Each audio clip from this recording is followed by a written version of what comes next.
যেখানে যাই ফুল গাছ দেখলে তো আর লোভ সামলায় না, অনেক ভালো লাগে ফুল গাছ দেখলে।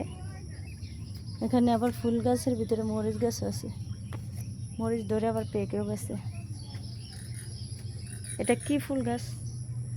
ও না, এটা ফুল গাছ না, মরিচ গাছ। খুব সুন্দর লাগতেছে।